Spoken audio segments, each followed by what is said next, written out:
10 মিনিটে তৈরি করে নেওয়া যাবে এরকম একটা ক্রিস্পি চিকেন রেসিপি শেয়ার করব।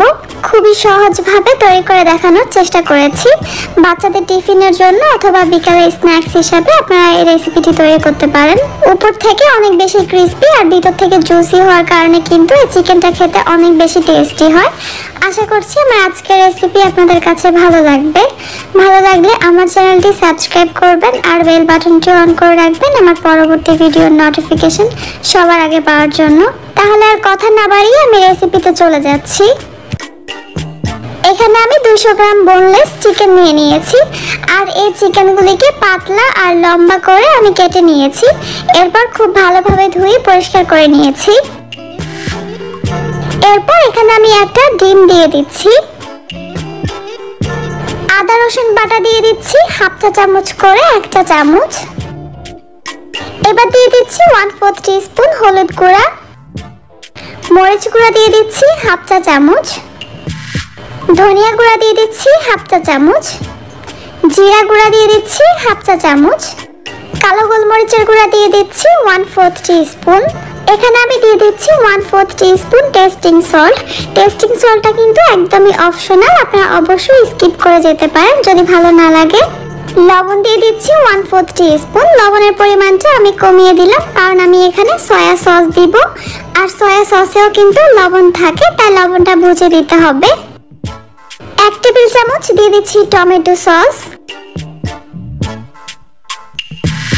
সয়া সস দিয়ে দিচ্ছি 1 টেবিল চামচ।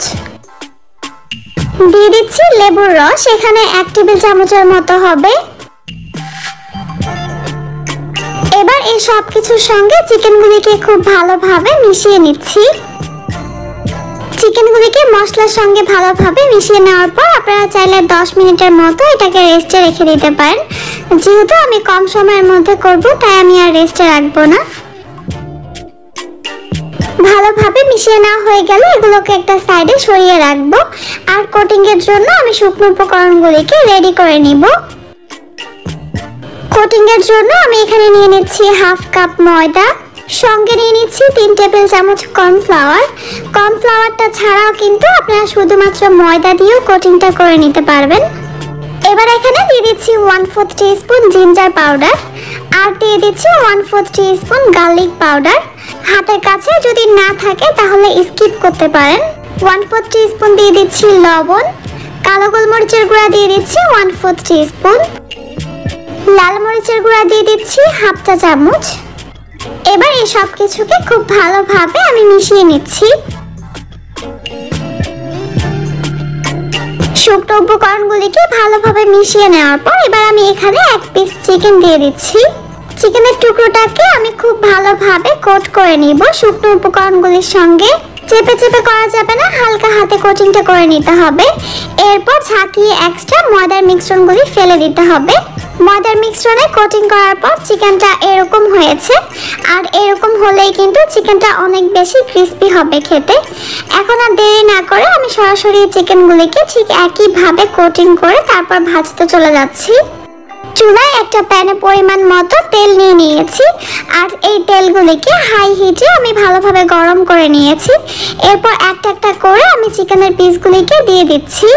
শুরুতে চুলার হিটটাকে কিছুটা বাড়িয়ে রাখতে হবে, তাহলে কিন্তু চিকেনের উপরের লেয়ারটা অনেক বেশি ক্রিস্পি হবে। কোটিং করে নেওয়ার পর কিন্তু এই চিকেনগুলিকে আর বেশিক্ষণ রাখা যাবে না, সঙ্গে সঙ্গে কিন্তু ভেজে নিতে হবে, তা না হলে এই চিকেনটা ক্রিস্পি হবে না। এখনই কিন্তু দেখে বোঝা যাচ্ছে চিকেন ফ্রাইগুলি কতটা ক্রিস্পি হবে। উপরের লেয়ারটা যখন ক্রিস্পি হয়ে যাবে তখন আমি চুলার হিটটাকে মিডিয়ামে করে দিব।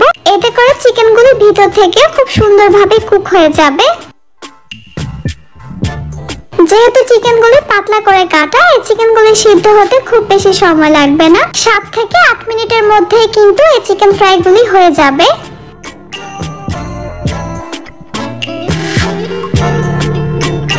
চিকেনগুলি এখন ভাজা হয়ে গেছে, আমার পছন্দ মতো কালার চলে আসছে।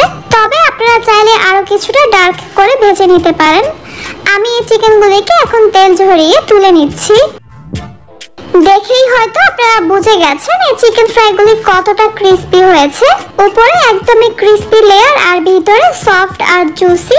খেতে কিন্তু অনেক বেশি টেস্টি হয়েছে, বাচ্চারা অনেক বেশি পছন্দ করবে। আশা করছি আমার আজকের রেসিপি আপনাদের কাছে ভালো লেগেছে। ভালো লাগলে আমার চ্যানেলটি সাবস্ক্রাইব করবেন আর বেল বাটনটি অন করে রাখবেন আমার পরবর্তী ভিডিওর নোটিফিকেশন সবার আগে পাওয়ার জন্য। আমার কোনো রেসিপি যদি বাসায় ট্রাই করে থাকেন আমার সঙ্গে পিকচার শেয়ার করতে পারেন আমার ইনস্টাগ্রামে অথবা ফেসবুক গ্রুপে। লিঙ্কগুলো আমি ডেসক্রিপশন বক্সে দিয়ে দিব। যে কোনো রেসিপি রিলেটেড যে কোনো কোশ্চেন অথবা অন্য কোনো রেসিপি যদি দেখতে চান তাহলে আমাকে কমেন্ট সেকশনে লিখে জানাতে পারেন। এতক্ষণ আমার সঙ্গে থাকার জন্য আপনাদের সবাইকে জানাচ্ছি অসংখ্য ধন্যবাদ। সবাই অনেক বেশি ভালো থাকবেন, সুস্থ থাকবেন। আল্লাহ হাফেজ।